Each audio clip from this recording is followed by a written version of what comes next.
Bueno, voy a comenzar a grabar la clase del día de hoy. En primer lugar, recordarles a todos y todas que hoy es el día del profesor y profesora.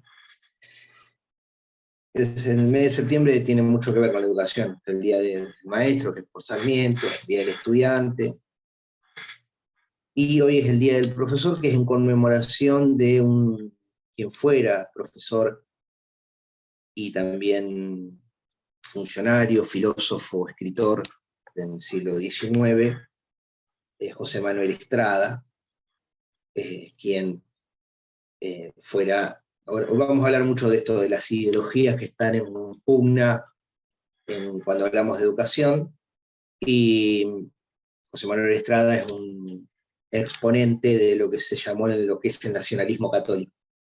Es un personaje extraño en tanto y en cuanto representa una mirada sobre la educación, y quise buscarlo, pero no lo encontré. Si no me equivoco, la conmemoración del Día del Profesor en relación a la figura de Estrada comienza a conmemorarse durante la última dictadura militar, creo específicamente durante el gobierno de Videla. Por eso hace un poco de ruido. Y además es una fecha, digamos, que en general no se conmemora. Los docentes más bien conmemoramos el 21 de septiembre, no tenemos tanto, estamos tan vinculados con esta fecha. Pero bueno, los que sean profesores, profesoras, y los que nos están formando para eso, hoy está determinado como nuestro día. Bien, voy a avanzar hoy en el desarrollo de una serie de temas que nos van a llevar por diferentes lugares. En la primera parte de esta clase, que yo voy a dividir en dos, voy a ver si en un momento me tomo unos minutitos para descansar, porque la garganta no me va a aguantar, que va a estar dividida en dos partes, como les decía al principio de este curso, ¿no? Una parte que tiene que ver más con una cuestión teórica, en tres en realidad, con una cuestión histórica y con una cuestión normativa. Por ahí vamos a ir, ¿no? Yo le voy a dedicar un rato largo a esto, porque me parece que son cuestiones, a ver, las discusiones teóricas y las discusiones ideológicas en relación a la educación están desde el punto cero digamos, de la historia de la educación argentina y se mantienen hasta hoy. Siempre que estamos en una discusión sobre en materia educativa, siempre hay modelos teóricos que están jugándose, modelos ideológicos que están jugándose, y a veces no reconocerlos nos impide darnos cuenta de la profundidad de los debates. Y a veces uno no sabe ni siquiera de lo que está hablando. Y por eso me voy a tomar el tiempo de hacer algunas distinciones. Algunas cuestiones las van a ver acá recopiladas de varios libros, yo he leído bastante para poder armar esto. Parte lo van a encontrar en una parte del libro de Puigros.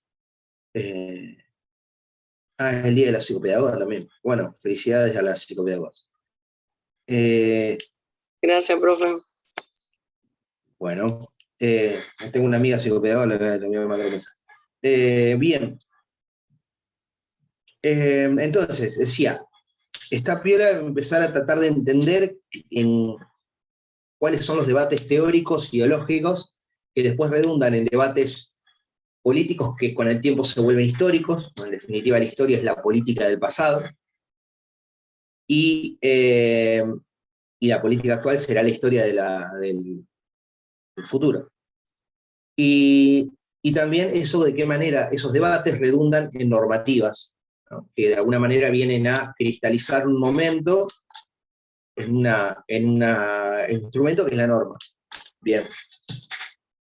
Voy a avanzar. Lo primero que voy a hacer es avanzar sobre la cuestión teórica. Es un poco densa, pero voy a tratar de hacerlo lo más claro posible. Y bien, decía, el debate de fondo, la pelea de fondo, cuando hablamos de educación, de la historia de la educación argentina, yo la coloco en un debate. Es un debate entre dos fuerzas. Una fuerza que está vinculada con el laicismo y una fuerza que está vinculada con el pensamiento o el modo de concebir el mundo que es propio de la religión. O sea, pensamiento religioso, pensamiento laico. Vamos a hablar de cuáles son los enfoques que identifican a cada uno. El pensamiento religioso casi siempre se inscribe dentro de una tradición filosófica que se llama realismo. El realismo es una tradición filosófica que viene fundamentalmente que arranca con Platón, que sigue con Hegel, y que básicamente plantea que existen ideas, conocimientos, verdades, que son independientes de aquellos que las creen. O sea, hay verdades que existen independientemente de que haya hombres que las crean, que hayan personas que las crean de creer, no de crear. Las ideas en Platón son reales, son inmortales, y si hay hombres o no, no importan, porque están en otro mundo, y ese es el único mundo que importa. Las ideas en Hegel también son reales. Dios es real independientemente de que haya hombres que crean en él. Esa es la mirada de la religión. O sea, hay hombre porque hay Dios. ¿Se entiende? El laicismo casi siempre parte de una visión histórica, de una visión filosófica que se llama idealismo. El idealismo es una visión filosófica que sostiene exactamente lo contrario. Partiendo de, si quieren, una tradición que va desde los presocráticos, de Protágoras, para quien el hombre era la medida de todas las cosas, ¿no? Y siguiendo la modernidad con autores como desde Descartes hasta Kant, y todos los autores nihilistas, Nietzsche, y toda esa tradición que hasta el siglo XX nos llega, plantea que hay conocimiento porque hay hombre que conoce. El conocimiento, la verdad, está determinada por la existencia de alguien que conoce. Dios existe porque hay hombre que cree en él. No existe Dios si no existe hombre. No existe conocimiento si no existe hombre que cree. ¿Se entiende? Para el realismo, Dios existe independientemente del hombre. Hay ideas que existen independientemente del hombre. Y para el idealismo, el hombre es la condición de existencia del conocimiento. Hay conocimiento, hay verdad, porque hay hombre que conoce. Esto, por supuesto que tiene consecuencias, ¿no? Por otro lado, la religión católica, la religión en general, las religiones, pero en Argentina cuando hablamos de religión, sobre todo en el siglo XIX y siglo XX, vamos a hablar casi exclusivamente de la religión católica. Se basa en un principio que cuando hablamos de educación, se basa en un principio que se llama principio de subsidiariedad. ¿Qué es el principio de subsidiariedad? Esto después lo vamos a trabajar en el práctico. Digo, para que estén atentos. El principio de subsidiariedad se basa en el hecho de que la educación de los hijos es una facultad exclusiva e indelegable de los padres. Y si los padres son religiosos, es razonable que los hijos reciban educación religiosa. ¿Por qué? Porque los padres, como obligación y como derecho, tienen la obligación y el derecho de transmitir principios, valores, conocimientos a sus hijos. Pero esa obligación es propia de los padres, de las familias. la acción del Estado en la educación es siempre derivada del derecho y el deber que tienen los padres. Por lo tanto, esto tiene una consecuencia práctica, que es, si las familias son religiosas, la educación religiosa es razonable que esté dentro de la educación que el Estado da. Porque el Estado, cuando en el ejercicio de ese principio de subsidiariedad ejerce esa función delegada por los padres, tiene que transmitir los valores, los principios, las conductas, los conocimientos propios de esas familias. En general, siempre generalizando, ¿no? Si la mayoría es religiosa, es razonable que en la educación haya contenidos religiosos. Esta es la concepción que tiene el pensamiento religioso. El pensamiento laico se basa en otro principio, que se llama principio de principalidad, que se basa en que el responsable y quien tiene el derecho y el deber de educar a los niños es el Estado. ¿Y qué tiene el derecho y el deber de educar? Tiene el derecho y el deber de educar ciudadanos. Para una persona que piensa en el principio de subsidiariedad, tiene el derecho, el deber de ubicar niños buenos, buenas personas. En cambio, el Estado tiene el derecho y el deber de educar ciudadanos que conformen ese cuerpo social, esa sociedad que luego está gobernada o está organizada en torno a un Estado, pero desde el principio de principalidad, el actor que tiene la responsabilidad, el derecho, el deber de educar es el Estado. Van a ver cómo esto, cuando empecemos a trabajar, cuando empecemos a trabajar la historia, va a tener consecuencias prácticas. Diga. Un principio no conlleva al otro, porque en el caso del principio de subsidiariedad, como que alguien de grado superior educa a alguien de grado inferior. Es exactamente lo contrario. ¿Es lo contrario? Sí, el principio de subsidiariedad se basa en que solamente el nivel superior, o sea, el Estado, va a educar cuando las familias se lo deleguen. Se lo delegue. Sí o sí siempre hablamos de padres respecto a hijos, y en cuanto a la persona íntegra, porque si los padres educamos a nuestros hijos dentro de ciertos valores, eso también los llevaría a ser buenos ciudadanos, si se quiere. Depende de la concepción de Estado que tengas. Depende del Estado en el que vivas. Bien. Ahí me ¿Se entiende? No. Sí, ahí me perdí.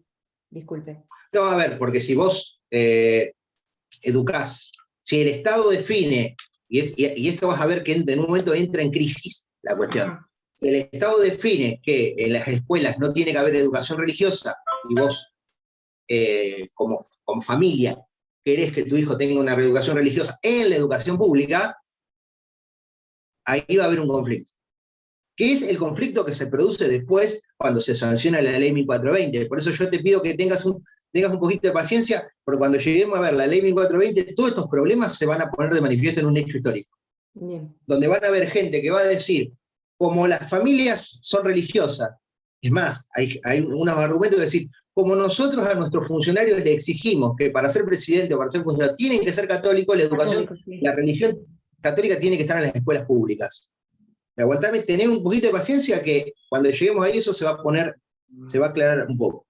Bien, gracias. Bien. Decía, en nuestro diseño institucional hay también un debate sobre esto. Y hay argumentos de un lado y del otro. Los laicos van a decir que en nuestra Constitución hay artículos que dejan afuera a la religión de los asuntos públicos. Por ejemplo, el artículo 19, que consagra la libertad de conciencia.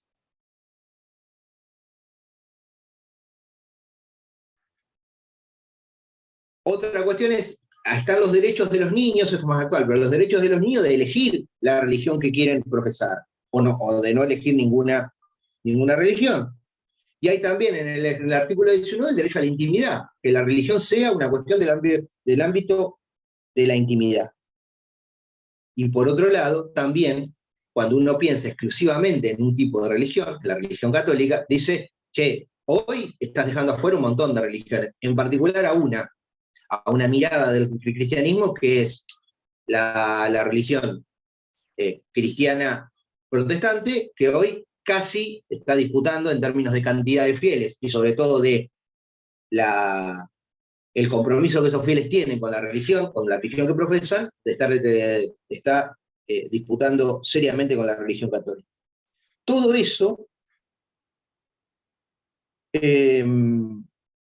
tiene que ver con el argumento laico. Decir, che, mira, la religión es parte de la libertad de conciencia y la religión tiene que estar fuera de los asuntos públicos. ¿Qué te contesta un católico sobre esta cuestión? Mire, la Constitución, la actual, la antigua y la actual, dice que este país adopta la religión católica y la sostiene. Y la sostiene. Y además, esto ya no es de ahora, pero sí lo era durante el siglo XIX, y lo fue hasta 1994, para ser funcionario público, en particular para ser presidente, hay que ser católico. Fíjense de qué manera nuestro texto constitucional toma partido sobre una cuestión, ¿no? Pero a la vez, en su artículo 19 te dice, te consagra la libertad de conciencia, ¿no? Bien. Voy a avanzar, porque si no, si yo doy todo lo que quiero, si yo doy todo lo que preparé, me aguarden, no, si yo doy todo lo que preparé, no voy a terminar. Bien.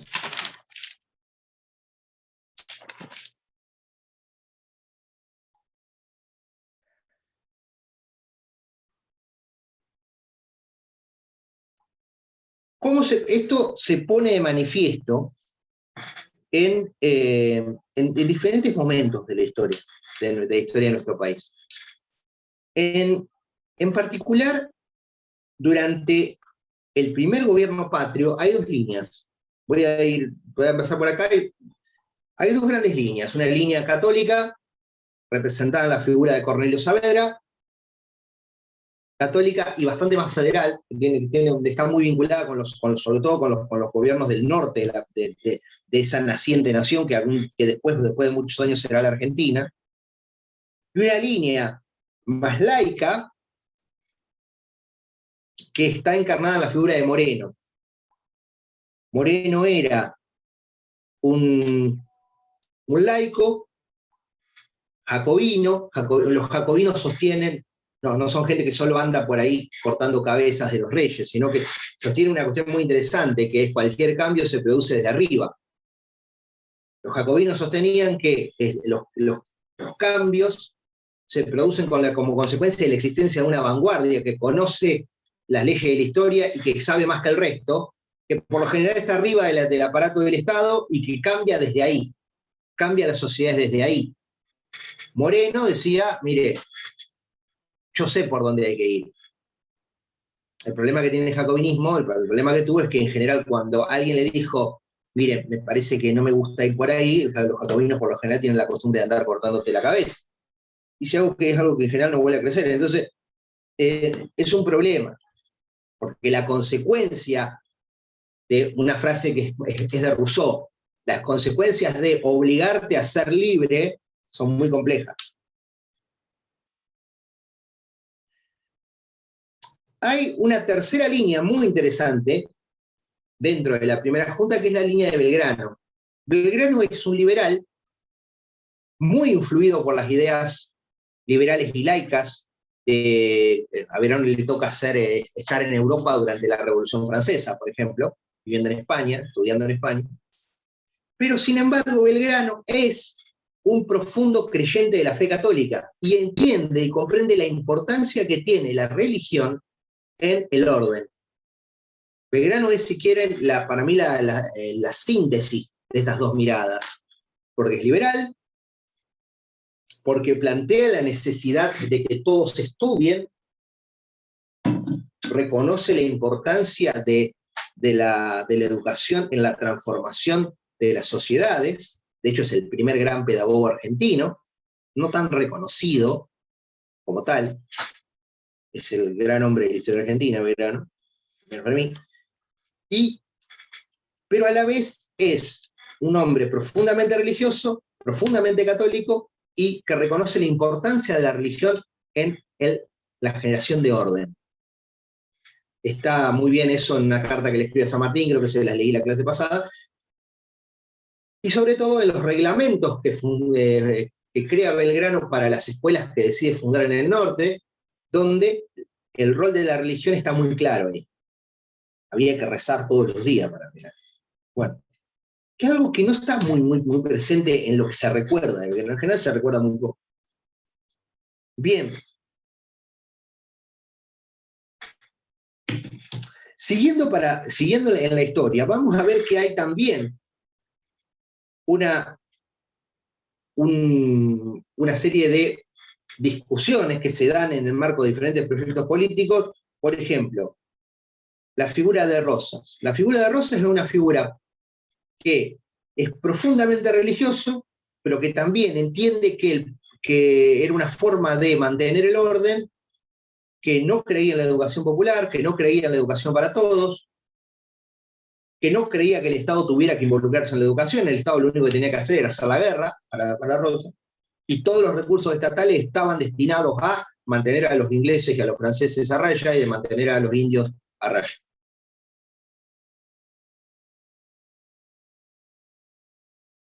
Hay otra mirada sobre esta cuestión, vamos a hablar de varias miradas sobre la cuestión, que es una línea más liberal,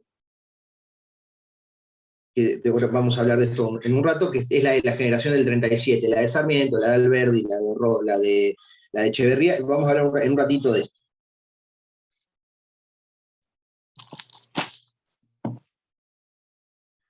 Esto quería plantearlo en un escenario de diferentes ideas que vamos a ver que en algún momento se van a poner en pugna. Ahora lo que quiero hacer es hablar de 3 preguntas que nos podemos hacer cuando hablamos de educación. Estas 3 preguntas son muy operativas para analizar cualquier momento histórico e incluso cualquier fenómeno que tenga que ver con la educación. Y yo les invito a que, a mí me sirve mucho esto, que es responder 3 preguntas.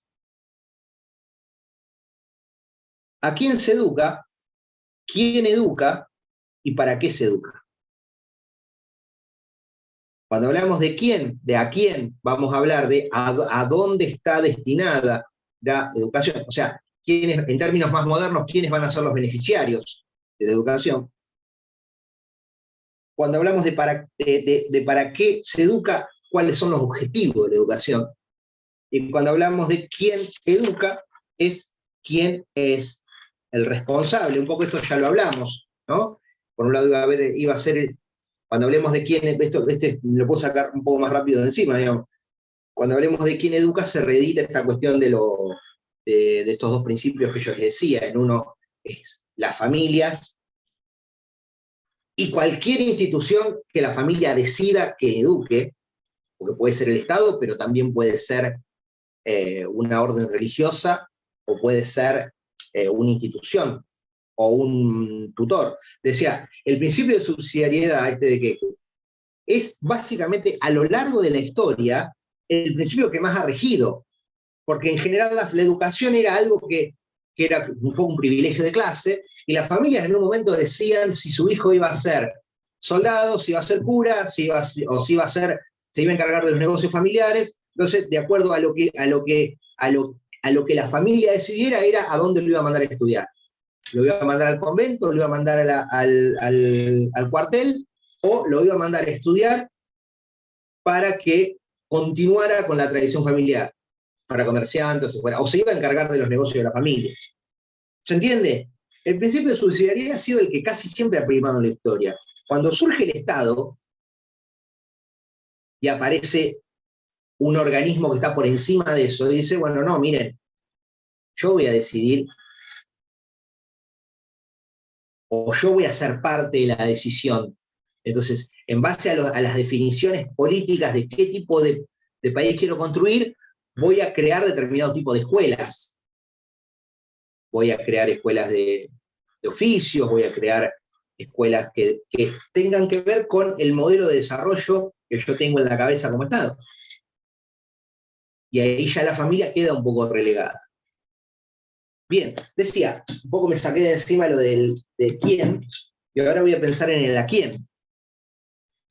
Profe. Ahí hay dos miradas claras a lo largo de la historia, que un poco reproducen lo que venía diciendo, que es la educación como privilegio y la educación como derecho.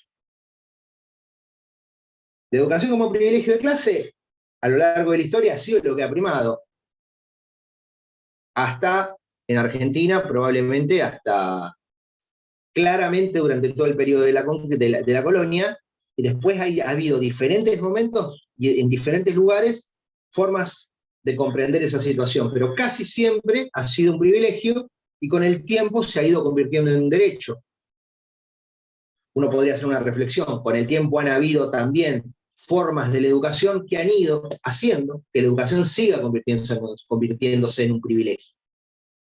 Porque cuando se populariza o se generaliza la educación primaria, el privilegio pasa a la educación secundaria, y cuando se generaliza la educación secundaria, el privilegio pasa a la educación universitaria. Y con el tiempo se va corriendo el arco todo el tiempo de esa cuestión. Siempre hay instancias donde la educación aparece como un privilegio. Hay formas de ir corriendo el arco permanentemente. ¿Cuál es el objetivo de la educación cuando pensamos en la educación mirada desde el Estado? Crear ciudadanos útiles.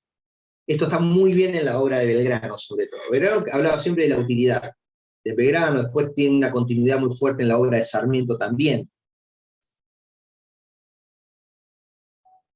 Belgrano planteaba esto de educar a todos, de que en la educación primara el principio republicano, o se reprodujera el principio republicano de la igualdad.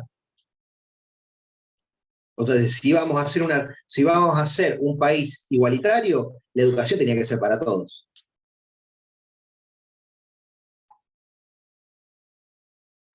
Para Sarmiento también hay una idea de educación popular, pero lo que cambia es la mirada que hay sobre lo popular. Sarmiento creía que había que educar a todos, pero acá hay que hacer un paréntesis. ¿A todos quiénes? A todos los educables. Para Sarmiento había personas que no podían ser educadas. Sarmiento hace su obra más importante, probablemente la obra más importante de la literatura argentina, El Facundo, y el subtítulo del Facundo es Civilización o Barbarie, Civilización y Barbarie.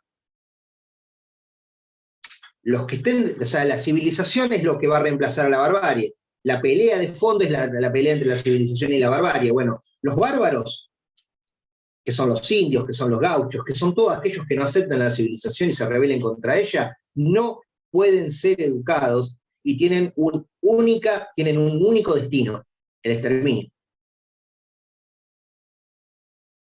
Sarmiento, su obra más importante en términos educativos se llama Educación Popular, y la educación popular, yo antes lo daba en un curso que hacíamos en el último cuatrimestre, y ahí, en esa obra, habla de cómo estructurar el sistema educativo que tiene que involucrar a todos. ¿A quiénes? A todos los educables.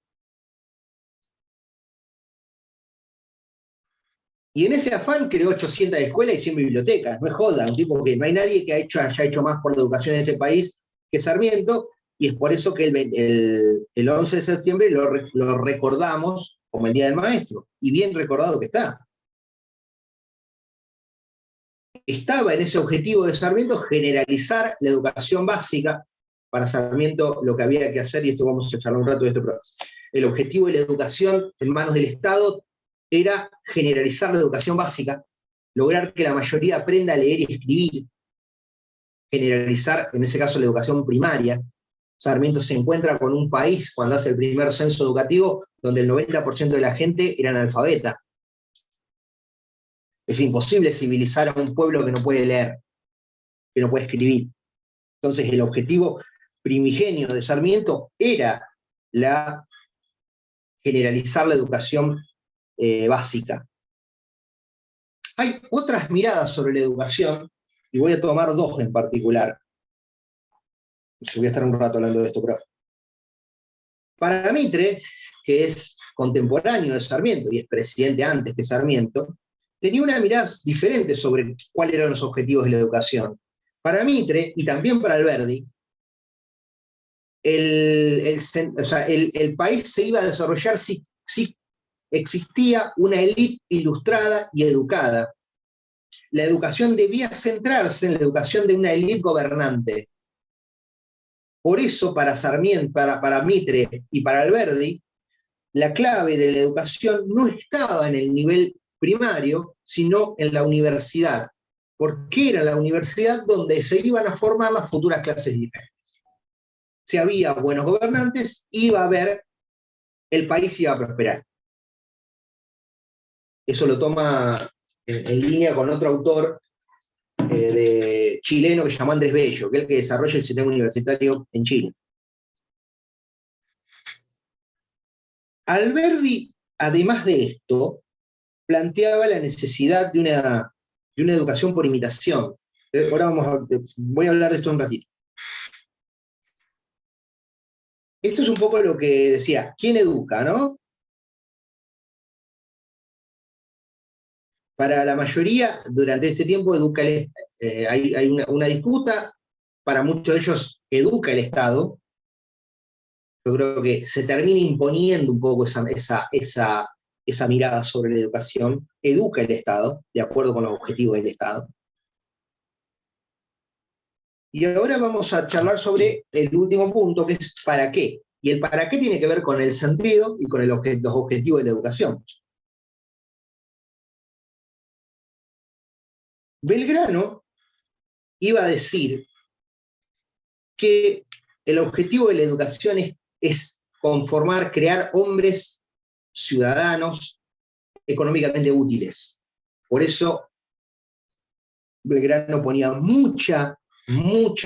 daba mucha importancia a la educación para el trabajo, para la educación en oficios. Él decía que en toda escuela debía haber un taller, y hablaba sobre, y además crea escuelas de dibujo, escuelas de náutica, escuelas de matemáticas, diferentes escuelas y escuelas que tienen que ver con el trabajo, y además establece todo un sistema que tiene que ver con los artesanos y con el hecho de que los artesanos adopten aprendices para que se transmitan los oficios. También está muy vinculado con la obra de otro autor que es de esta época y que son prácticamente compañeros de viaje hasta la muerte de uno de ellos, que es Mariano Moreno. Los invito a que lean El Plan Revolucionario de Operaciones, no pasen por esta vida sin leer ese libro. Libro cortito. ¿Cómo se llama el libro? Plan Revolucionario de Operaciones, de Moreno. Moreno en ese libro escribe luego de la Revolución de Mayo, y que es como una especie hay todo un debate acerca de si es o no es de Moreno, pero yo adopto la postura de que lo es. Plantea como una especie de qué hacer con la revolución. Y una de las cosas que plantea es que nuestro país, que era muy rico en materias primas, debía de alguna manera comenzar un proceso de desarrollo que le permitiera procesar esas materias primas. Decía, no exportemos cuero, exportemos zapatos. Planteaba la necesidad de construir fábricas de pólvora, fábricas de armas, que nos hicieran de alguna manera dejar de depender del comercio que teníamos con Europa. Esto es 1810. Es 1810. La teoría de la dependencia, que es lo que un poco recupera esto 50 años después. Muy interesante ese libro. Y es interesante leerlo vinculado con la figura de Belgrano. A Belgrano y Moreno, que son contemporáneos y que son prácticamente personas que están escribiendo a la vez, reflexionando a la vez y vinculados entre ellos, son fundamentales para entender el país que no tuvimos, porque prácticamente Belgrano y Moreno son los grandes derrotados de la Revolución de Mayo. Y cuando uno ve las ideas que tenían, o sea, bueno, capaz que se hubiera movido por ahí. Bueno, decía Belgrano. Otra mirada sobre el para qué tenía que ver con Sarmiento, esto que yo le decía, ¿no? La necesidad de universalizar la educación básica para generar el elemento fundamental para Sarmiento, que era la lectura y la escritura. Si el sentido de la educación es lograr que la mayoría pueda leer y escribir, porque para Sarmiento la educación era el libro, la educación era lo que tenemos ahí atrás. ¿No? Está Darth Vader, pero no, bueno, mostrar la biblioteca. O sea, la educación para Sarmiento es libro, es escritura. La tradición oral es propia de la barbarie, es propia de los pueblos que no saben leer y escribir. Si los pueblos aprenden a leer y escribir, hay una frase muy linda de Sarmiento, no la recuerdo exactamente, que decía que todo el futuro de una nación está en las humildes aulas de una escuela. Decía, Mitre decía, el sentido de la educación tenía que ver con esto, con generar una élite gobernante. Para Alberdi había algo parecido, pero también Alberdi pensaba en que había un tipo de educación que tenía que darse en nuestro país, que era la educación por imitación. ¿Qué es eso? La educación por imitación significaba llevar a cabo un proceso inmigratorio que nos trajera a la Argentina, a los pueblos cultos del norte de Europa, y que a partir de ese trasplante, de esa imitación, nosotros pudiéramos convertirnos en un pueblo oculto similar a ese pueblo oculto del norte de Europa. El problema es que el proceso migratorio de la Argentina lo que trajo fue a los analfabetos del sur de Europa.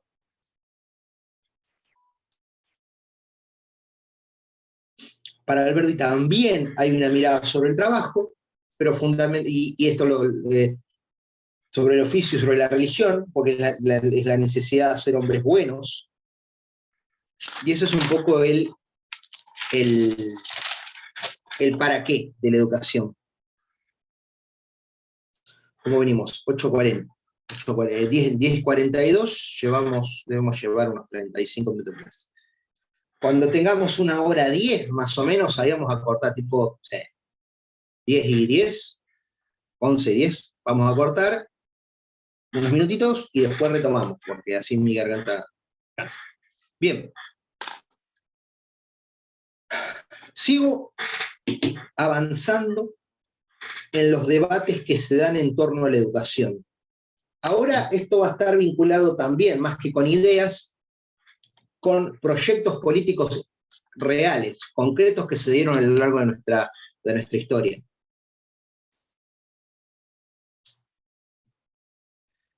Esto está muy bien, y lo saqué de este libro, acá.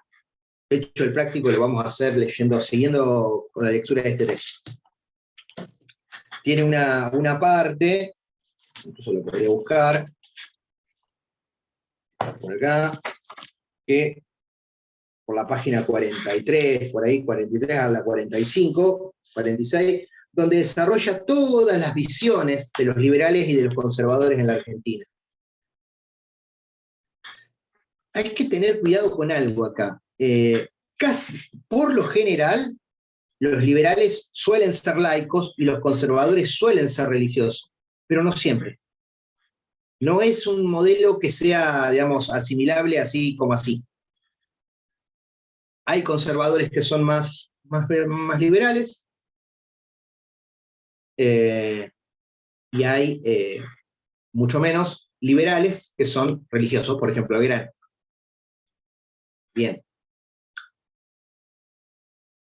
Bien. Decía, cuando hablamos de los modelos que están en disputa, es necesario ubicarnos en una disputa general que se ha dado en la historia argentina. Esto es muy de un autor que se llamó Jorge Abelardo Ramos.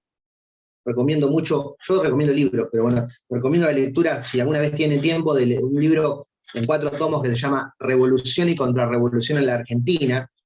No me den mucha bola, pero se lo recuerdo si alguna vez no tienen nada que hacer, es un tocho grandote así, pues son como 4 tomos. donde Ramos plantea que la disputa de fondo en la historia argentina es una disputa entre el interior y Buenos Aires. Esto después Ramos lo toma de Alberdi. Es una disputa entre los intereses de Buenos Aires y los intereses del interior.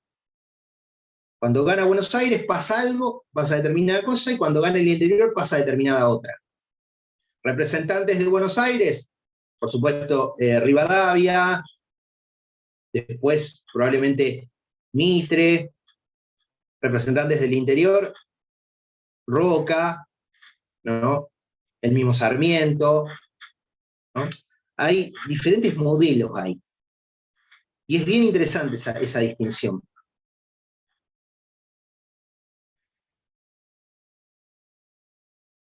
Vamos a encontrar en los representantes del interior, de ese país que todavía no existía, en la que había repúblicas donde cada provincia era una república. Cuando uno entraba a Entre Ríos, entraba en la República de Entre Ríos, que estaba gobernada por Pancho Ramírez y después por Urquiza. Cuando uno entraba a Santa Fe, entraba a la República, o algo pareció una República de Santa Fe, que estaba gobernada por Estanislao López. Cuando uno entraba a Córdoba, entraba a la más parecido, si quieren, a como especies de estados feudales, donde había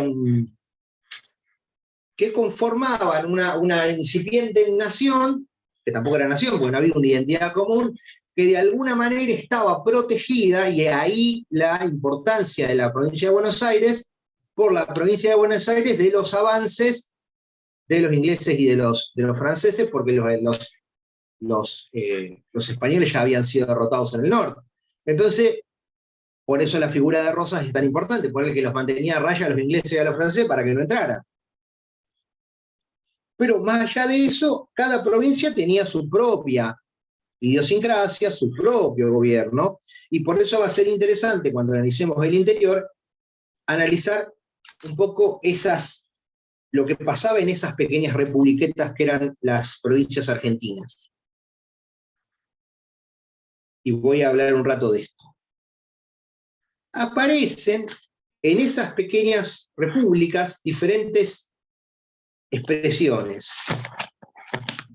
de esos caudillos federales que eran los que gobernaban estas repúblicas, ¿no? De que podían ser del interior de la Argentina. Y vamos a señalar algunas en particular. En la provincia de Santa Fe, Estanislao López, todavía el gobernador de Santa Fe, dice sentarse en el sillón del Brigadier López. De hecho, el estadio de Colón se llama Brigadier López. Desarrolla en la provincia de Santa Fe un sistema educativo público en el cual el Estado tenía la obligación de brindar, digamos, de garantizar la educación a los niños de la provincia de Santa Fe, solo de la provincia de Santa Fe. En la provincia de Santa Fe, Estanislao López, lo tengo acá. Ahora creo que López, no, acá está. Para que se den una idea, durante el gobierno de López va desde más o menos 1820, se crean escuela para varones, escuela para niñas, escuela de oficios para varones, el instituto secundario para varones, el gimnasio, el instituto literario San Jerónimo, ¿no? Y en la provincia de Santa Fe se crean escuelas públicas y se adopta algo de lo que hablamos en el curso que hicimos el año pasado, que fue el sistema Lancaster. El sistema Lancaster, les recuerdo, era ese sistema traído de Inglaterra de educación memorística, donde el método que se utilizaba era la educación mutua, donde había un docente, había estudiantes que eran más avanzados, que recibían la educación de ese docente, y ese estudiante avanzado era quien tenía la responsabilidad de seguir el proceso del resto de los estudiantes. Por lo general, era una forma de educación donde se educaba memorísticamente. El control tenía que ver con enseñar algo, repetirlo hasta aprenderlo. ¿Eran los monitores, profe? Claro, ¿se acuerdan que era claro, esto eran el docente que le enseñaba a estos monitores, que eran los alumnos más aventajados, que a la vez tenían la responsabilidad de seguir el proceso del resto de los alumnos. El método era y la forma en la que se enseñaba era a través de la memoria, era una enseñanza memorística, eran dos personas enfrentadas repitiendo una cuestión hasta aprenderla. Bien, esto decía, en Córdoba, durante el gobierno de Bustos, también, ese caudillo federal que gobernaba Córdoba, la educación se da en torno a unas juntas protectoras de la educación, que eran como organismos que funcionaban dentro del gobierno provincial, que tenían la responsabilidad de administrar la cuestión educativa. Y había un modelo que también se utiliza por aquellos años, ¿no? Que es el modelo de Entre Ríos, que en Entre Ríos se desarrollan los reglamentos. Voy a encontrar la parte donde había hablado de eso, pero se desarrolla toda una serie de reglamentos que tienen que ver con la educación, con el diseño de la educación de esa provincia. Esto en el interior. ¿Qué pasa en Buenos Aires? En Buenos Aires vamos a tomar primero un modelo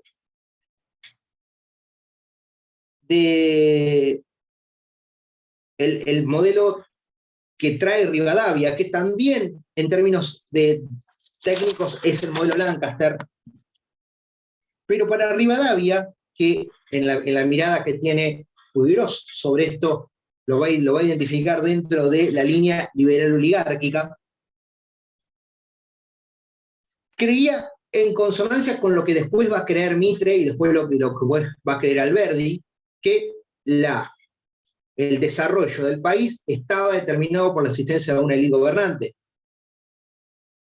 Ante esta situación, era fundamental la existencia de una universidad que formara esa élite gobernante. Y el modelo que toma Rivadavia para el desarrollo de la educación de la provincia de Buenos Aires, Rivadavia era el ministro de gobierno del por entonces gobernador Martín Rodríguez, luego una jugada política termina siendo presidente en poco tiempo, muy corto tiempo, de hecho, quien ocupa se sienta en el sillón de Rivadavia, porque se entiende que fue el primer presidente, pero ya digo, fue una cuestión muy, muy circunstancial.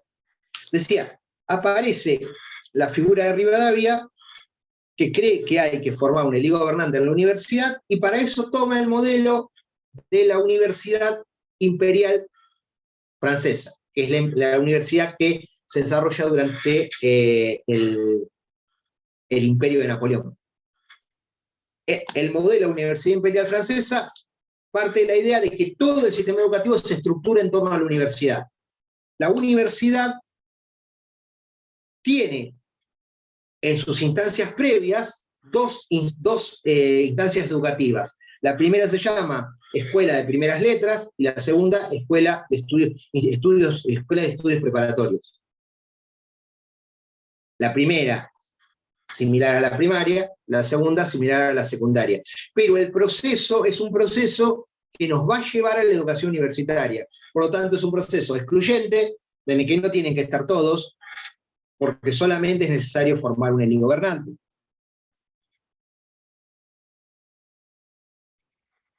Quiero hacer un señalamiento previo sobre esto. En 1821, Rivadavia, tomando un proyecto de un presbítero católico de apellido Sáenz, crea la Universidad de Buenos Aires. La Universidad de Buenos Aires lleva un poquito más de 200 años, es la única universidad en la Argentina que no tiene la N. La UBA es la UBA. No existe la UNBA, no, la UNBA, no, es la UBA. ¿Por qué pasa eso? Por dos motivos. Primer motivo, porque se crea antes que el resto de las universidades nacionales. La Universidad de Buenos Aires existía antes de que existieran universidades nacionales. Y el segundo motivo fue una cuestión de estatus. Nosotros somos la UBA, no somos ni la Universidad Nacional de tal cosa, somos la UBA. Pero porque se podría haber convertido, cuando existieron las universidades nacionales, podrían haberle agregado la N, y no lo hicieron. La Universidad de Buenos Aires se crea en 1821 y hasta ese momento existía una sola universidad en la Argentina, en ese país que alguna vez va a ser Argentina después, que era la Universidad de Córdoba. La Universidad de Córdoba era una universidad creada por los jesuitas del siglo XVI, que había básicamente enseñado religión, teología y derecho, filosofía, teología, que era básicamente lo mismo, y derecho,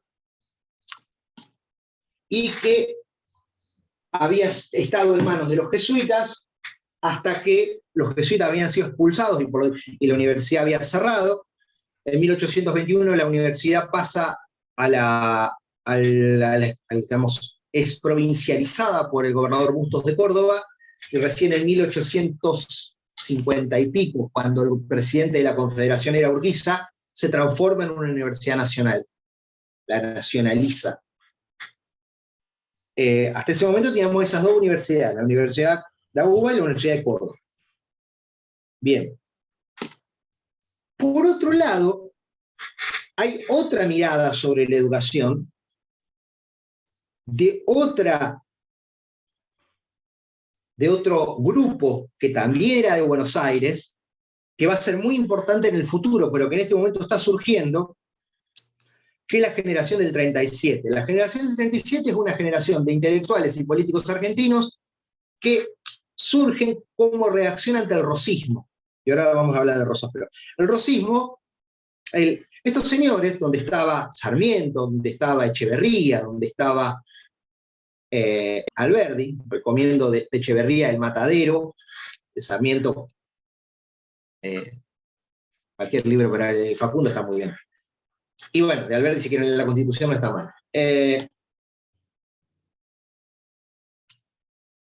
Y es un problema, porque Alberdi, pobrecito, lo tienen como cacheta de loco, porque hay gente que sin haberlo leído nunca, sin saber más que Alberdi es una avenida de San Nicolás, hablan de Alberdi como lo usan para justificar cosas tremendas.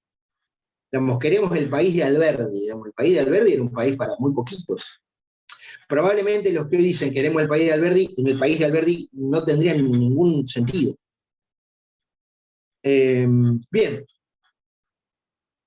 Decía, estos señores se levantan contra Rosas y plantean una idea, parten de una pregunta muy interesante. La generación del 37 parte de una pregunta que es: ¿cómo un país que surge peleando en contra de un poder imperial, de un poder colonial, peleando por la libertad, 20 años después termina en Rosas? Termina, en sus palabras, con otro tirano, eligiendo otro tirano. Estos señores empiezan a escribir y la mayoría de ellos se tienen que exiliar. Echeverría se va a Montevideo, Alberdi se va a Inglaterra y Sarmiento termina en Chile. El modelo de la generación del 37 es un modelo del federalismo norteamericano, básicamente un modelo republicano, que después van a poner en juego y van a desplegar cuando su visión del país un poco triunfa luego de la derrota de Rosas, y ahí está la Constitución que tenemos.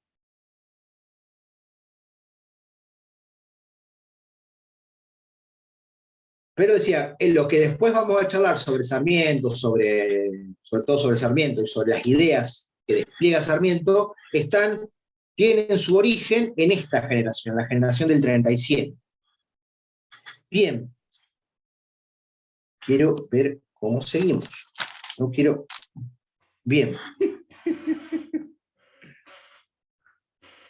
Voy ahora a entrar a ver si me quedó algo por decir. Que no, vengo bien. Bien. Bien, vengo bien.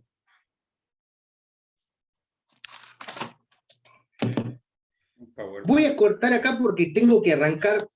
Voy a cortar 10 minutitos, caliento el agua, me renuevo el mate y ustedes pueden hacer lo mismo, porque llevamos casi una hora de clase.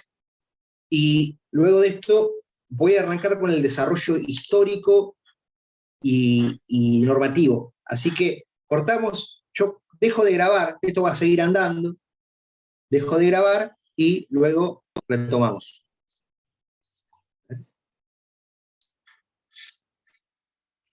Bueno, vamos a ver si ya esto le pegamos hasta que terminemos.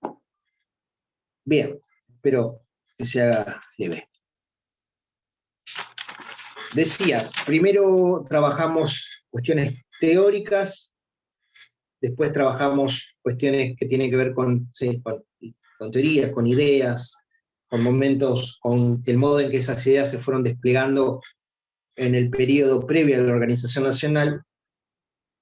Y ahora vamos a trabajar otro periodo, que es el que es todo el periodo en el cual se va a conformar, a configurar el sistema educativo, en particular a través de políticas públicas y a través de normas, de leyes.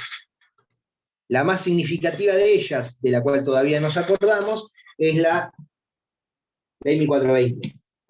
Pero la Ley 1420 es la consecuencia de una serie de debates y de una serie de normas previas que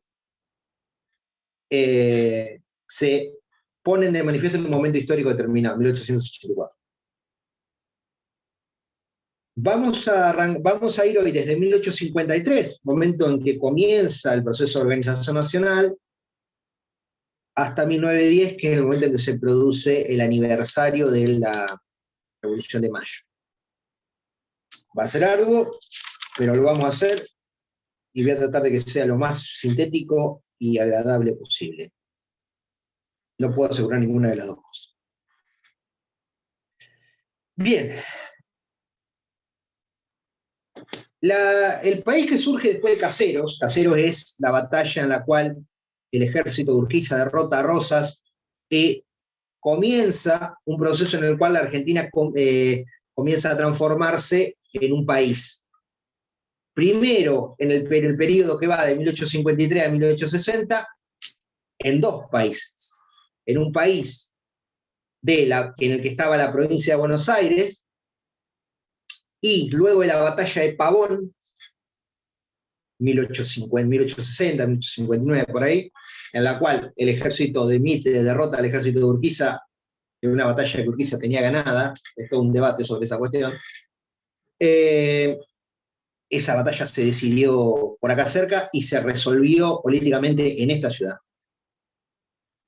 Luego de la batalla de Pavón, la provincia de Buenos Aires, en el Pacto de San José de Flores, se integra a la Confederación, o la Confederación y la Confederación y la provincia de Buenos Aires se transforman en la República Argentina, y se adopta la Constitución de 1853, por eso siempre se pone en 1853-60, porque un periodo queda abierto, y luego de eso tenemos el país más o menos constituido, ¿no? Con algunas provincias, muchos territorios nacionales, y una ciudad de Buenos Aires que todavía no era capital, que va a ser la sede del gobierno, pero que hasta 1880 va a ser producto de varias luchas hasta que se federaliza. Se federaliza como consecuencia de una batalla, la batalla de los Corrales, que, si no me equivoco, es Roca el que la gana. Bien, no importa tanto esto, pero es para que lo tengamos en cuenta. Mitre, quien primero fuera gobernador de la provincia de Buenos Aires, luego fuera presidente interino, y luego de la unificación del país fuera el primer presidente constitucional argentino, que gobierna desde 1862 hasta 1868,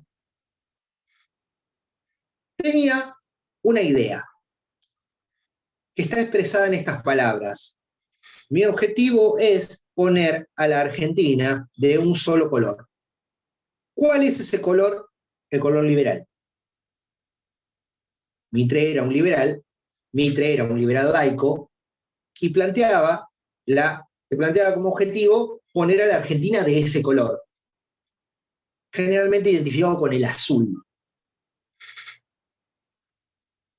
Mitre Para continuaba eso, la Mitre línea de planteaba, Belgrano. Perdón, ¿eh? ¿Mitre continuaba los lineamientos de Belgrano en ese aspecto, profe?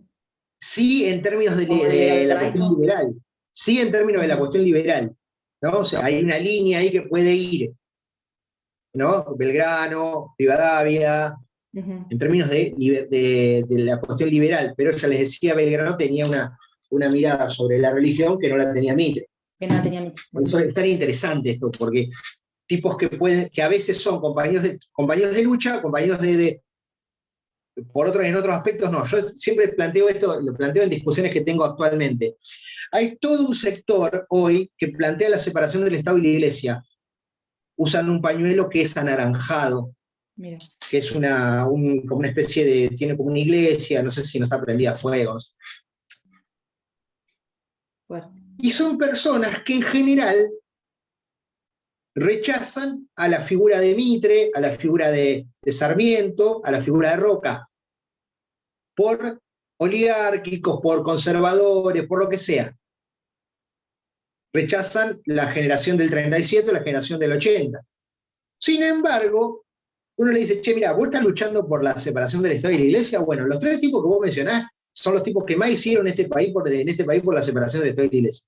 Sumale a Rivadavia, sumale a Moreno, entonces, a veces entramos en contradicción. Vos decís, sí, mirá, los tipos te pueden no caerte bien, pero en eso que por lo que vos estás luchando, estos tipos hicieron más que vos, por lo tanto. Es muy interesante. La historia argentina es sumamente compleja, precisamente por el hecho de que no está para nada exenta de contradicciones. Si uno quiere encontrar vidas lineales, ideas lineales y absoluta coherencia a lo largo de la historia de cualquier referente de nuestro país, va a tener un problema. Probablemente el único que esté salvado de eso sea el pobre de Alem, que se suicidó. No lo sabemos. Bueno, no vamos a entrar en esa discusión historiográfica, pero lo que la hace fascinante en la historia argentina en general, la historia es precisamente eso, que no está exenta de contradicciones. Bien, decía, Mitre planteaba poner la Argentina a un solo color.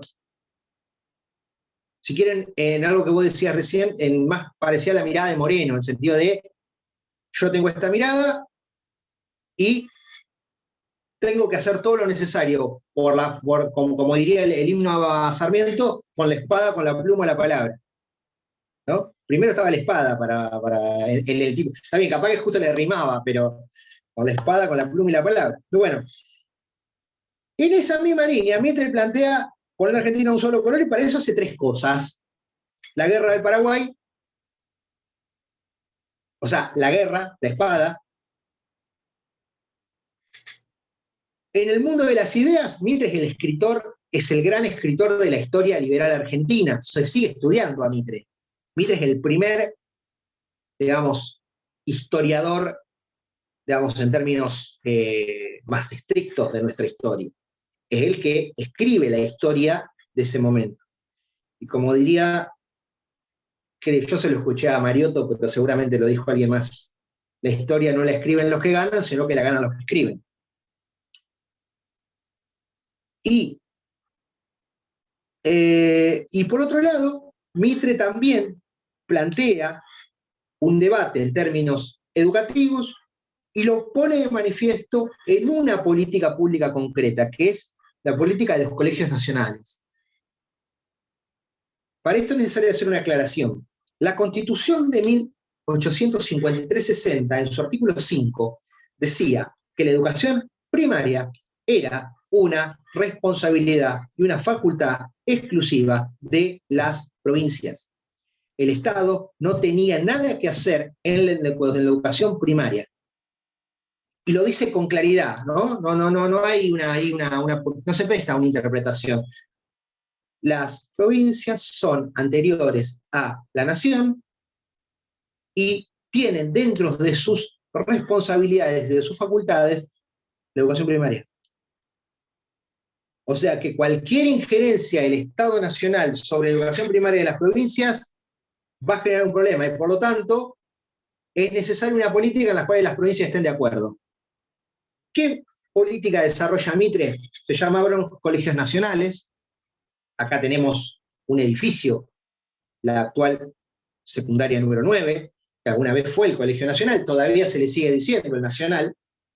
Bueno, esos colegios eran colegios que estaban en una política que estaba diseñada por la nación, que tenían los mejores programas educativos, que tenían los mejores profesores, los profesores mejor pagos, y las provincias tenían que adherir a esa política y poner el edificio. Entonces, la nación ejercía una injerencia voluntaria y aprobada por las provincias a través de estos colegios, que tenían los mejores profesores y los mejores programas, siempre atraían a los hijos de la élite, y los hijos de la élite se formaban y se educaban para poner a la Argentina de un solo color. Sarmiento, el presidente que lo sucede a Mitre, 1868, sí. Disculpe, en ese sentido que usted está diciendo, que la Constitución planteaba en su artículo 5 el hecho de que lo que era la educación primaria exclusivamente era competencia de las provincias. Sí. Cuando Mitre instituye esto de que los colegios nacionales, ¿no iría en contra de la Constitución? ¿O al no, adherir porque las provincias tenían que adherir. Las provincias tenían que manifestar su voluntad y adherir a esa política pública. ¿Se entiende? ¿Hubieron provincias que no lo hicieron y quedaron? Sí, estimo que sí. No recuerdo exactamente, pero si la provincia no adhería, claro, no se hacía. Lo que pasa es que la nación te venía con todos los recursos, exacto, con los docentes. Había lugares donde no había escuelas directamente, entonces la única forma que tenía de que hubiera escuelas era a través de este esquema después de colegios nacionales. Después ahora ver con Sarmiento que pasa algo parecido. Bien. O sea, si no había una aprobación por parte de la provincia, no se hacía. Por esta cuestión que decíamos. No recuerdo, sinceramente, poderme estudiarlo eso, pero si hubo algunas provincias que no adhirieron, estimo que tiene que haber habido alguno. Sarmiento, que tiene en la educación uno de los pilares de su gobierno, reconoce que para poder tener una verdadera penetración en las ideas, es necesario educar a los que educan. Es necesario educar a los que van a tener la responsabilidad de educar. Y ahí crea otro tipo de escuelas basados en un modelo que ya se había aplicado en la Argentina, que son los colegios normales. Los colegios normales, basados en el modelo del Colegio Normal de Paraná, que había sido el primer colegio normal de América Latina, y basado en la experiencia previa que había tenido Sarmiento en Chile, creando el colegio normal los colegios normales en Chile, dice, nosotros tenemos que... tenemos que formar a las personas que educan. Y el artilugio que van a encontrar es el mismo. Los colegios normales dedicados a la formación de maestras, casi siempre maestras, decía Sarmiento porque eran más permeables a las ideas, porque es un personaje, yo les repito, bastante, cuando uno lee sus ideas son fascinantes, pero también a veces son muy desagradables. Decía, con el mismo criterio de la nación ofreciéndolo y las provincias aceptándolos, se crean los colegios normales. Para esto, Sarmiento adopta un modelo que trae de los Estados Unidos, al punto que se trae a las maestras. Se trajo maestras de Estados Unidos. El primer colegio normal de nuestra ciudad funcionó en la esquina de Lavalle y Sarmiento, casualmente, en donde hoy funciona el Consejo Deliberante. En esa esquina exactamente, en esa esquina funcionó, de hecho están las placas todavía, el primer colegio normal de nuestra ciudad, en el cual trabajaron maestras que venían de Estados Unidos, que ni siquiera conocían el idioma, era una cosa muy interesante.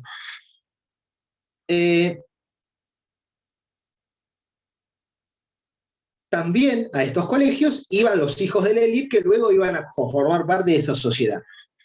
quiero hablarles un poco sobre la obra de gobierno de Sarmiento en relación a la educación. Sarmiento crea 800 escuelas. Profe, ahí A el tema ese- de la élite que usted explica, es sí, como que la educación para todos también no era. es que para Claro, Sarmiento pasa que, no te olvides esto, Sarmiento iba a educar a los que iban a educar. a lo que iban a educar. Ujú. O sea, Sarmiento entendía que había que, para que hubiera educación para todos, primero tenía que haber maestros. Y el colegio Entonces normal dice, estaba bueno, ¿de dónde van abocado a a salir? eso, a la ¿De formación dónde van a salir docente. los maestros? Van a ser los hijos de la élite que van a venir a estudiar acá. ¿Para Ujú. qué? Para que después puedan ir a enseñar. Bien. ¿Se entiende? O sea, porque para que haya alumnos, para que haya educación, Sí, primero tendrá que haber alguien que eduque. ujú. Decía, creó 800 escuelas en todo el país, creó 100 bibliotecas, porque para Sarmiento la educación era educación escrita. Creó además la Academia de Ciencias, hizo el primer censo educativo que le dio más o menos que el 90% de la población en Argentina era analfabeta. Creó el Colegio Militar, la Escuela Naval, ¿no? Y una cuestión interesante que hay en la obra, en la figura de Sarmiento, es que luego de ser presidente, pasa a ser director general de escuela de la provincia de Buenos Aires, como actualmente es Sileoni, como sería como el ministro de Educación de la provincia de Buenos Aires. En la provincia de Buenos Aires no hay ministro de Educación, hay un director general de escuelas que cumple esa función de ministro de Educación, actualmente es Sileoni, que fue antes ministro de Educación de Cristina Fernández durante su gobierno. ¿Por qué? Porque hay una cuestión interesante ahí. Tanto Sarmiento como quien lo sucede, Avellaneda, Nicolás Avellaneda, luego de ser presidentes pasan a ocupar cargos importantes en el sistema educativo. Sarmiento primero como director general de escuela de la provincia de Buenos Aires y después como superintendente de escuelas durante el gobierno de Roca. Y Avellaneda, el creador de una ley que se llama Ley Avellaneda, pero que no se hizo durante el gobierno de Avellaneda, se hizo la Ley Avellaneda de 1885, gobernaba Roca en ese momento. ¿Por qué suponemos que se llama Avellaneda? Porque Avellaneda era el rector de la Universidad de Buenos Aires. Luego de ser presidente pasó a ser rector de la Universidad de Buenos Aires. O sea, la educación para estos tipos era muy importante.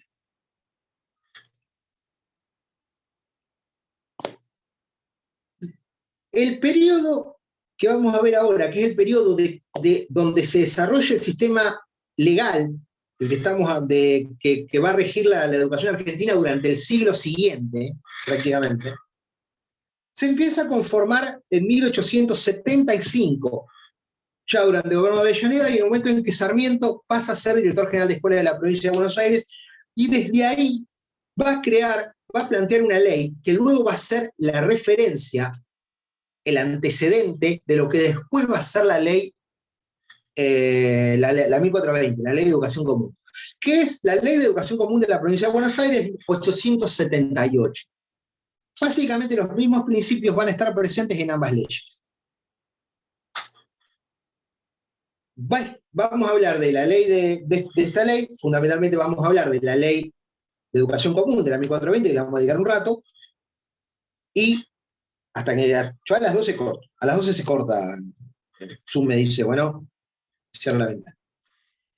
Y la 1420 y la ley Avellaneda, que la ley Avellaneda es la ley que es de 1886, es la ley 1587, es la ley que le va a dar, que va a regular el sistema educativo universitario. En ese momento formado por dos universidades, la Universidad de Buenos Aires y la Universidad de Córdoba. Luego de eso van a venir las universidades va a venir la Universidad de La Plata, de Tucumán. Pero en ese momento teníamos solamente dos universidades. De hecho, la ley Avellaneda es una ley muy cortita, que establece cuál es el órgano de gobierno, establece la existencia del consejo directivo, del consejo, digamos, la forma en la que se van a gobernar las universidades. No habla de autonomía, porque la autonomía es algo que va a venir después de lo que vamos a hablar en la clase que viene, cuando hablemos de... Profe, disculpe que le Sí, interrumpa, sí. pero Sí, ¿las sí. universidades son previas a lo que son las escuelas técnicas? Imagínate que la primera universidad en términos, digamos, es todo un debate acerca de si lo es o no lo es del 1500, que es la Universidad de Córdoba. La primera universidad que se crea después de la Revolución de Mayo, la Universidad de Buenos Aires, que es 1821, y hay escuelas técnicas. De hecho, Belgrano crea la escuela de náutica, la escuela de dibujo, la escuela de matemática, crea escuelas que en realidad no eran escuelas técnicas, eran escuelas taller. Taller, claro. Escuelas que tenían un taller para aprender oficios. Oficio, claro. Las escuelas técnicas, tal y como la conocimos, como la ENET, las viejas ENET, son más de la época del peronismo. Claro, eso si no me equivoco. Sí, cuando ya la Argentina, en el marco de un proceso que apuntaba al desarrollo de la industria, ¿no? Del artesanado, empieza a plantear la necesidad de tener técnicos que vayan a trabajar esas industrias. Lo vamos a ver eso en las clases que vienen, lo vamos a ver, cuando hablemos del hablaba de que, o sea, según la propuesta política, y también se enmarca el tema del colegio, a dónde apunta la escuela para educar para la sociedad que uno pretende ser. Exactamente eso, esto que yo les decía, ¿no? Cuando uno tiene qué sociedad quiere, qué Estado quiere, y la educación, a ver, hago una pequeña reflexión sobre esto. Siempre todo modelo de Estado va a concebir un modelo educativo, desde la República de Platón en adelante.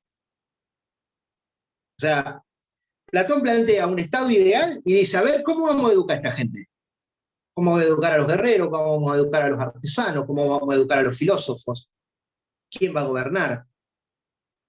Porque sobre esa base es como empieza a construir. De hecho, después Rousseau, cuando escribe el Emilio, dice, todo lo que se escribió sobre educación después de la República de Platón fueron pie de página ese libro. Bueno, me fui a 2500 años para atrás. Pero sí, todo modelo, todo tipo de Estado. Eso también lo hablábamos en el libro de Birz. Todo modelo de Estado, todo modelo de sociedad, todo modelo supone un modelo educativo, porque supone cómo voy a educar o qué voy a hacer con los puede poner nombres, los ciudadanos. Bien, avanzo. Decía, ley Avellaneda, ley Laínez, que es la última ley, que es una ley que tenía una lógica bastante parecida a lo que planteé, que eran leyes a través de las cuales los gobiernos nacionales podían fundar escuelas en las provincias. Tenía ese sentido la ley Laínez. Bien. Decía, vamos a ver, ya. Ley 1420 estábamos. Sí, ley 1420. Vamos a hablar ahora de esto. Van a ver que que es bastante compleja la cuestión. Ley 1420. La ley 1420 se sanciona en 1884. No obstante eso, previo a eso hay todo un proceso. Que no es que un día se levantaron 3 senadores y votaron una ley. Fue un lío realmente muy interesante lo que pasó durante esa. La ley 1420 se vota en 1884 durante el gobierno de Roca. Roca, cuando llega al gobierno, crea el Consejo Nacional de Educación, que va a regular, va a llevar a cabo las políticas educativas a nivel nacional, y lo pone a Sarmiento de superintendente de escuelas. Sarmiento dura muy poquito tiempo, porque se pelea con todos los vocales que le pone Roca al costado y a controlarlo, y se pelea y se va. Roca reconoce la necesidad de avanzar hacia un modelo de educación en el cual prime el principio de principalidad.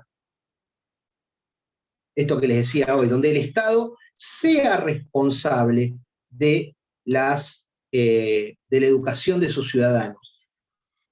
Pero Roca, hay una cuestión acá interesante. Roca lo va a hacer específicamente orientado a lo que podía hacer desde el gobierno nacional. ¿Cuáles eran las facultades que tenía el gobierno nacional en ese momento? La ciudad de Buenos Aires, que era la capital, que era nacional, luego que se había federalizado, y los territorios nacionales. Los territorios nacionales en ese momento, en la Argentina, eran muchísimos. Era casi la mitad del país. Territorios nacionales no eran provincias y dependían de la nación. Para que se den una idea, casi toda la Patagonia. El territorio nacional de los Andes, que era lo que es Cuyo, parte de lo que hoy es Cuyo. algunas partes, o sea, después se fueron convirtiendo en provincias. El Chaco, La Pampa, todo eso eran territorios nacionales, donde vivía gente, pero en los cuales tenía competencia la nación. ¿Se entiende? Las políticas educativas que se iban a plantear a partir de la ley 1420 iban a involucrar a los establecimientos educativos que formaran parte de la capital y los territorios nacionales. Después, si las provincias querían adherir o querían, a través de estos sistemas que yo les decía, incorporar esa cuestión, bien. Pero la competencia básica eran el territorio de lo que hoy es la Ciudad de Buenos Aires, la capital federal, y los territorios nacionales, que era un montón, que era casi la mitad del país. Bien, Roca entiende que este proceso iba a ser un proceso muy complejo y que iba a generar muchos conflictos. Pero decide avanzar en esta cuestión y dice, primero, antes de sancionar la ley, vamos a convocar a un congreso pedagógico que se hizo en 1882 para analizar el estado de situación de la educación argentina y qué propuestas hay para la educación en nuestro país. Ahí se van a encontrar y se van a enfrentar ideológicamente las dos grandes miradas sobre la educación, la católica y la liberal, la del principio de subsidiariedad y la del principio de principalidad. Algo que recordaba un poco, hago un mínimo paréntesis, decía, estas dos cuestiones están todavía en disputa. Yo quiero plantearles hace unos años, cuando se empezó a discutir la ley de educación sexual integral, hubo un sector, sobre todo vinculado con las iglesias evangélicas y también católicas, pero más evangélicas, que sacaron una consigna que se decía con mis hijos no. O sea, mis hijos van a tener educación sexual integral solo si yo, como padre, lo autorizo. Claro, ahí es donde a mí se me abre un poco la cabeza, porque digo, el principio de subsidiariedad. Si la familia no delega en el Estado ¿cómo ejerce el principio de principalidad? Pero a su vez, digo, no lo delega a la familia y también queda excluido un poco del sistema, porque... A ver, las políticas educativas, tal y como fueron diseñadas en los últimos 100 años, claramente optaron por el principio de principalidad. Claro. A veces. Porque siempre, incluso cuando ya lo vamos a ver cuando hablemos del peronismo, cuando durante el peronismo se restablece la educación religiosa en la escuela, el peronismo uno cree que el peronismo es anticlerical porque terminaron bombardeando la Plaza de Mayo con aviones que decían Cristo vence. Pero durante todo el periodo del peronismo se enseñó educación religiosa en la escuela. Claro. Hasta que Perón se pelea con la iglesia. Se hizo en ejercicio del principio de principalidad, porque era el Estado el que lo decidía. El Estado que lo sigue. ¿Se entiende? El Estado puede decidir incluso dar educación religiosa en la escuela. En ejercicio de ese principio. De ese principio, sí. El problema es, ya digo, en una sociedad tan compleja, tan grande, de 48 millones de habitantes que tenemos hoy en Argentina, es muy difícil preguntarle a cada familia qué quiere. Seguro. Pero también las familias tienen la posibilidad de como hay una oferta educativa muy amplia en la Argentina, donde el Estado incluso pone plata en las escuelas privadas religiosas, puede elegir mandar a su hijo a una escuela privada religiosa. O sea, tiene esa posibilidad. Se complica un poco más con otras religiones, digamos, pero también uno es de la religión judía y puede mandar a su hijo. Con otras religiones se complica un poco más. Si uno es musulmán, tiene un problema. Pero, decía, es algo que es súper interesante, porque cuando uno lo analiza en ese debate, se da cuenta que es un debate que está abierto. Claro.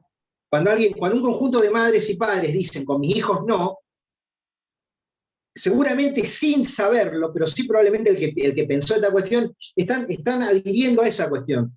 Solo le vas a enseñar educación sexual a mis hijos si yo te dejo. De hecho, se manda comunicados desde la escuela cuando se va a abordar el tema, por lo menos en los Sí, colegios. y a veces, hijos, incluso cuando yo era alumno hace muchos años, tus padres tenían que firmar sí, que vos podías sí, recibir esa educación, y si no tenías que salir del aula. sí, a mí también me pasó. Supongo que ya no pasa, ¿no? Pero yo recuerdo cuando era niño, me pasaba eso. Bueno, avancemos. Decía, se convoca este congreso, se debate, hay dos cuestiones que están ahí en disputa, y Roca decide avanzar sobre la cuestión. La educación estaba en el gobierno de Roca, era parte fundamental de la concepción acerca de qué país quería. El gobierno de Roca se basaba básicamente en tres tipos de políticas: la inmigración, la extensión a través de los ferrocarriles y la laicización. La ley 1420 va a estar en el marco de esta política de laicización, que también incluyó, por ejemplo, la nacionalización de los registros civiles. Antes los registros civiles no eran civiles, uno se anotaba cuando se bautizaba, cuando se casaba. Y esa institución, que era la iglesia, cumplía la función que luego cumplieron los registros civiles, que hoy cumplen los registros civiles. La ley 1420 va a estar en línea con este proceso de laicización. Y este proceso de laicización le cuesta carísimo en términos electorales a Roca. Lo pone en crisis con su base electoral, y a Roca después la 1420 le renuncia a la mitad de su gabinete, con una diferencia: en ese momento los presidentes no tenían reelección.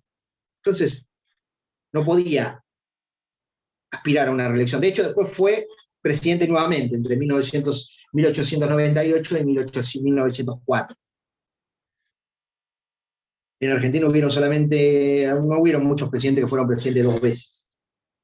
Roca, Perón, Menem y Cristina Fernández. Bien. Decía, Roca decide avanzar en la sanción de esta ley 1420. Había muy poco, la disputa por esa ley, conseguir los votos para esa ley fue muy complejo. De hecho, la ley se saca el 8 de julio de 1884, aprovechando que había 2 senadores que estaban de vacaciones. Hubo una mayoría circunstancial que Onésimo Leguizamón y Millalem, que eran los encargados de juntar los votos, aprovecharon para sacar esa ley. De hecho, cuento una anécdota muy interesante. En esta discusión sobre la ley, que se discute en la Cámara de Senadores, en ese momento estaba el ministro de Educación de Roca, era un señor que se llamaba Manuel Pizarro, que era un nacionalista católico, que estaba en contra de la ley, y va a discutir sobre la ley. Mientras está discutiendo, del interior de su saco se le cae un rosario. Y los que están en esa discusión se empiezan a reír de que se le cae el rosario, de que tenía un rosario en realidad. Entonces el tipo lo levanta y dice: con esto defiendo mi alma, y saca de entre su ropa un revólver y dice: con esto defiendo mi cuerpo. Así se discutía la ley, imagínense.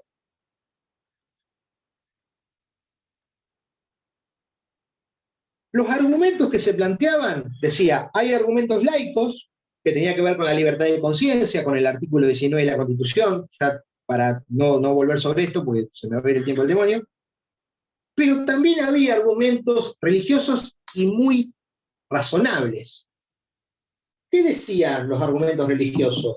La Argentina, en su Constitución, adopta la religión católica. Y es razonable que en la escuela, que es a donde van la mayoría de los niños, se enseñe religión. Segundo argumento. Primer argumento. Segundo argumento. Para ser funcionario público en la Argentina, en particular para ser presidente, hay que ser católico. O sea, que si yo no enseño religión, voy a poner personas por fuera de la posibilidad de acceder a los cargos públicos. En Argentina eso estuvo vigente hasta 1994. De hecho, Menem, antes de ser presidente, se convirtió a la fe católica porque era musulmán. Es un argumento interesante, no es que decían queremos que sea así porque sí, no, es un argumento que no deja de ser interesante. La ley sale y adopta lo que Nicolás Garata le va a llamar un laicismo moderado. La ley de educación común, conocida como ley de educación laica, no prohíbe dar educación religiosa en las escuelas. Lo que hace es sacarlo de la currícula obligatoria y, por lo tanto, de los horarios de clase obligatorios. Decía que podía darse educación religiosa fuera del horario escolar por los ministros habilitados del culto. Los religiosos decían, esto hace que la educación se vuelva imposible, la educación religiosa. ¿Por qué? Porque si las clases empiezan, se establecía que las clases de educación religiosa debían terminar media hora antes de comenzar las clases o empezar media hora después. Eso significaba que si las clases empezaban a las 8, la clase de educación religiosa debía empezar a las 7 o antes. Y que luego de terminar la escuela debían quedarse los niños a estudiar educación religiosa. Y que además, si debía ser dada por ministros autorizados del culto, solamente iban a poder darlo curas y monjas, y no había la cantidad de curas y monjas necesarias para dar educación religiosa en las escuelas. Pero lo que señalo claramente es, no prohibía, sino que lo que hacía era sacarlo de la currícula obligatoria. De hecho, se sigue dando en muchas escuelas educación religiosa, y se dio por mucho tiempo educación religiosa. Voy a hacer algunas consideraciones sobre la ley y termino. Para la ley 1420, el fin de la educación, cuando plantea los fines de la educación, plantea la necesidad de, como objetivo, de universalizar o generalizar la educación primaria. Ese objetivo se cumplió en nuestro país en el año 1960. Desde que se planteó el objetivo en el 84 hasta que se cumplió pasaron 74 años.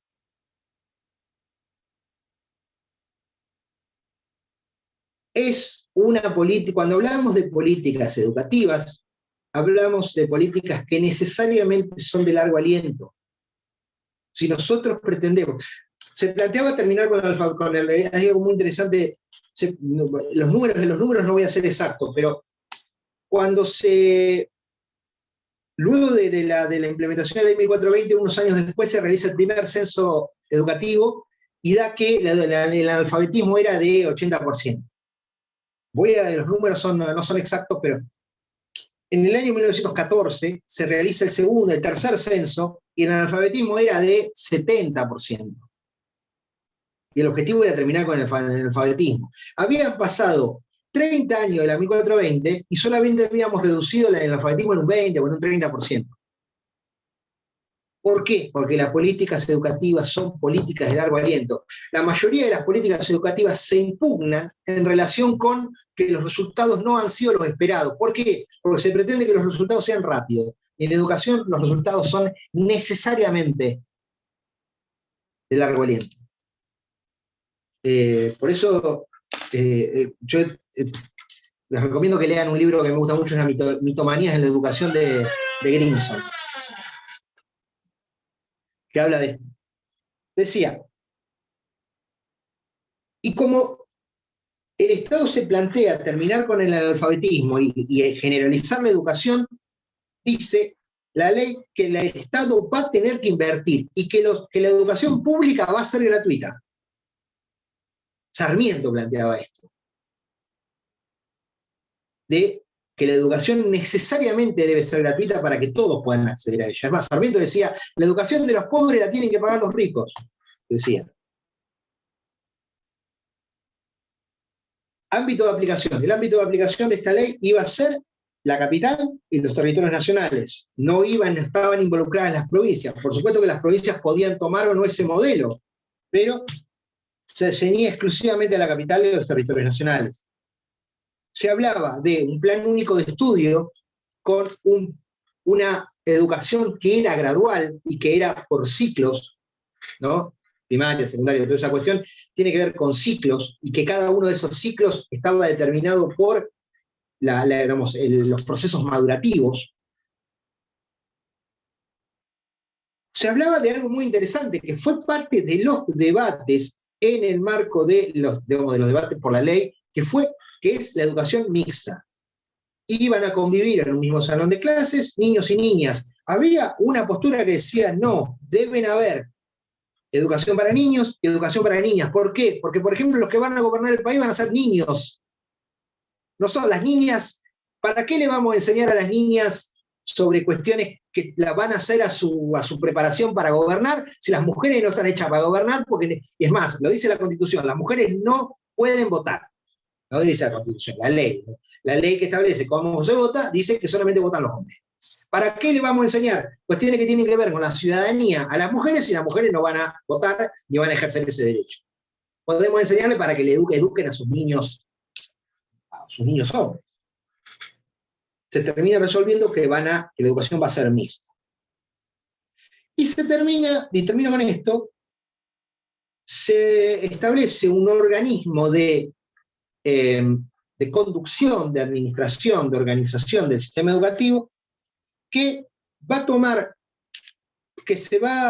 dos modelos. El modelo que trae Sarmiento de los consejos escolares, que todavía existen, que tenemos en San Nicolás, está en la esquina está por Garibaldi antes de llegar a Italia, que se vota cuando se vota intendente o concejales.